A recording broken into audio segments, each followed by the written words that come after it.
That's what I'm Yeah, talking that was about. great, man. There you go. I taught him everything he knows, yo. All right, now I want to kick it over to my man, Just Johnny. Yo. Why don't you slide down a little bit? What? You don't want to get comfortable? You don't want to feel sexy with the captain? Spread my wings a little bit, you know? Come on, feel sexy with the captain. Nah, everybody.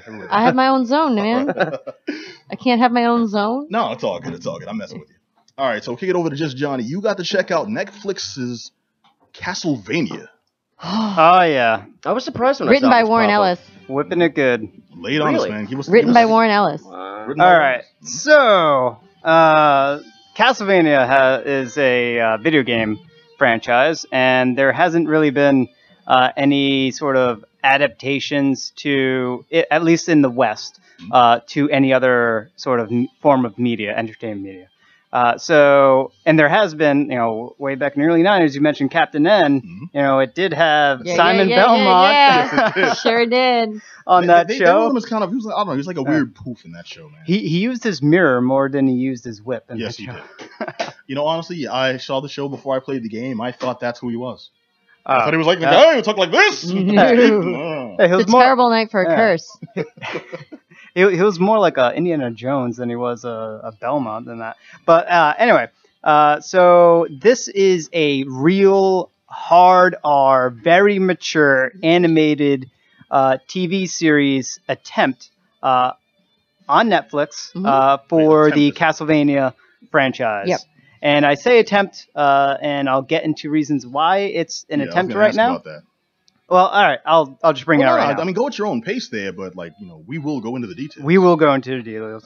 Okay, so this takes place in of all the Castlevania games, and there's a very long history of Castlevania, and there's a lot to the story. There's many different Belmonts that go through, even non-Belmonts that go through and destroy Dracula. So the gist of it is there will be some sort of character, this vampire hunter, that will eventually kill Dracula, or is supposed to kill Dracula. That's the general format. This TV series takes place during Castlevania, the prelude, if you will, to Castlevania 3, which came out on the NES.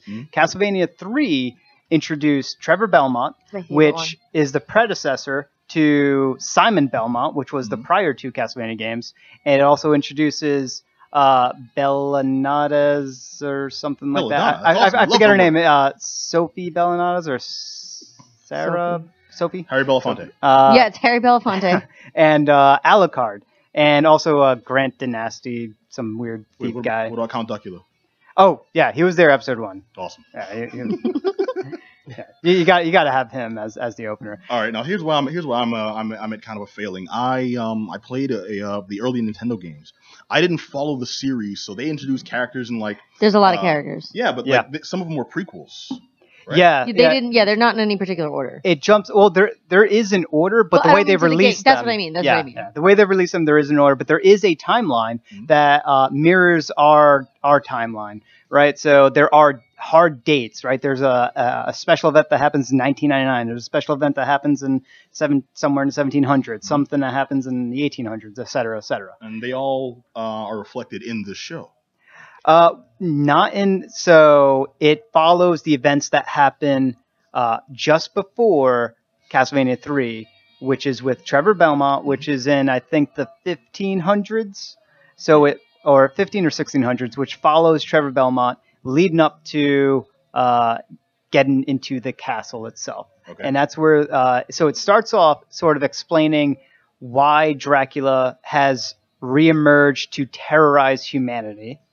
And he places this curse upon the people because I don't want to say any spoilers, but humanity does something really, really stupid. Damn you. And very, very topical or very, very much in line with the time frame that the world is in at that moment. It was the invention of New Coke, wasn't it? They was really pissed off.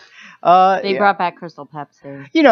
Humanity back in the day, they burned certain ladies at the stake because of they had terrible haircuts, so they had to go. Terrible haircuts and stuff like that. So humanity did something stupid for the sake of the church and whatnot. So it really sort of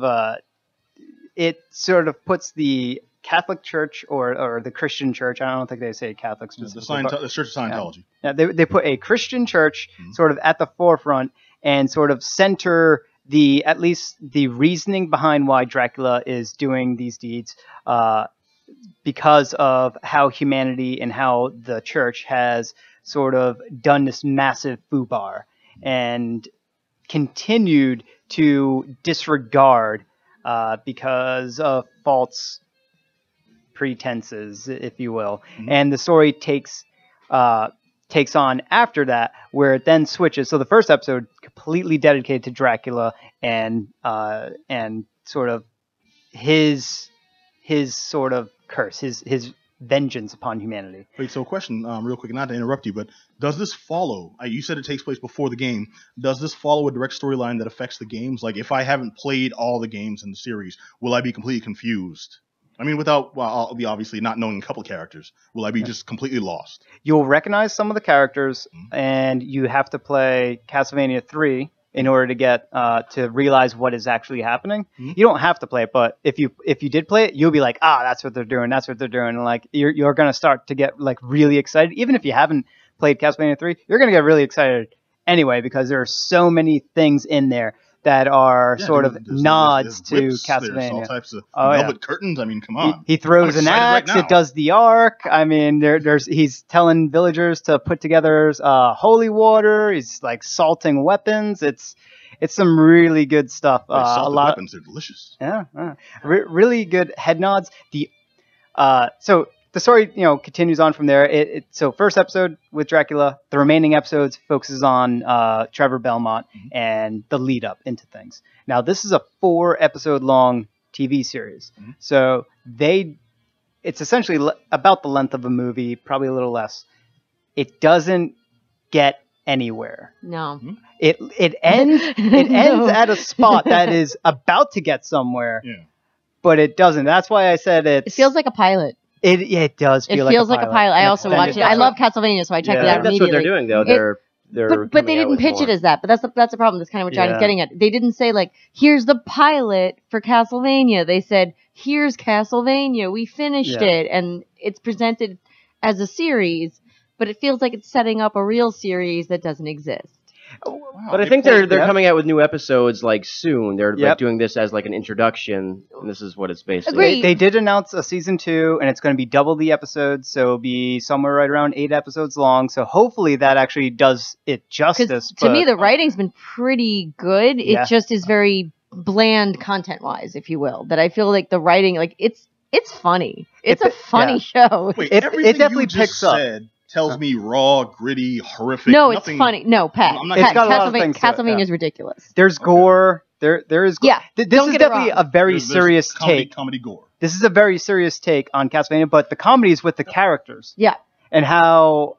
So I guess okay. Some of them are weirdos. Like, there's no way to put it. Like, some of the characters are very eccentric. So you have them in this universe where there is a lot of gore and there's a lot of action, but it's. All right, kind of freaky people being weirdos. It's a very dark humor. Yeah, Adam, here's what I'm hearing, and tell me if you go along with this. Okay, so a crying clown vampire slips on a banana peel and impales himself onto it. Sounds like a Sam Raimi movie, you know what I mean? Where it's just like it has I'm just going to keep it. Oh, the deer fell down.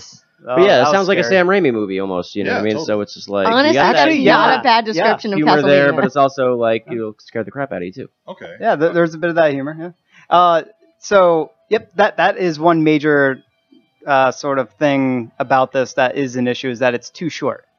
It's going in the right direction, but with only 4 episodes, they are definitely setting up a lot for something else in the future, but only 4 episodes, so it's I just wish that they kind of were like, here's the pilot to Castlevania, Well, and I feel I would have watched it with a better eye. I'm glad they didn't pull a Duckman. That's what I thought you were all saying, where it's like, we have this whole series, it ends on a cliffhanger, and you get nothing else. It is a cliffhanger, though. Yeah. It is a cliffhanger, but we're getting a season 2. We're getting a season 2. They announced it immediately, so I think the day after or something like that. They definitely announced it very quick. The only other thing that I was really upset with was, and this is sort of a staple of Castlevania, it is, for the video games, it is one of the video game franchises that has the most memorable soundtracks. Yeah. Without a doubt. And this TV series did not reflect that. Yeah, I didn't hear a understand single why. thing. They could have just reused stuff that already existed. They should have. There's no music from the games. No. No interpretations of it. Mini bosses. There might have been some very subtle things in the background, but not enough for me to immediately. Now, I have a Castlevania 20th anniversary soundtrack CD, so I would recognize that stuff. I would be like right on. I'd be like, oh, it's it's Bloody Tears or whatever. I would recognize it, but I didn't. As long as they use some. Do I hear da-da-da, da-da-da-da-da, not quite. Phantom of the Opera makes an appearance. There's like really recognizable guitar riffs, and like this is some of like really iconic music. Okay. It was a letdown for the music wise for the soundtrack for this. So it would be a letdown for Castlevania. Wasn't by Wilson Phillips because that's a letdown too. Yeah. No, I'd be here for that. For Wilson Phillips. Yeah. Ew. What? Don't stop. No. I'm basic. Herb, cut her mic. Okay, so I want to hear whether or not you would recommend people check this out or not. Yeah, I mean, if you want blood, gore, vampires, and Castlevania all in the frame, the shell of Castlevania, absolutely, this will give it to you. But it's going to whet your appetite. It's not going to satiate you at all. You're going to have to wait. How long, man? You're going to be bloodthirsty after this. You're going to be wanting more. All right. Well, it's Castlevania on Netflix now. Apparently receives a recommendation, but also, I guess, cautionary recommendation? Yeah. I mean, you're going to be wanting more after it, so. All right. Okay, so it's just a taste. It's first taste is free. Yep. The first taste of blood is free. All right. I'm going to kick it over to Mix Macabre now. Yo, what up? Who has the inside stuff on Mid-Boss. Yeah, so it's a really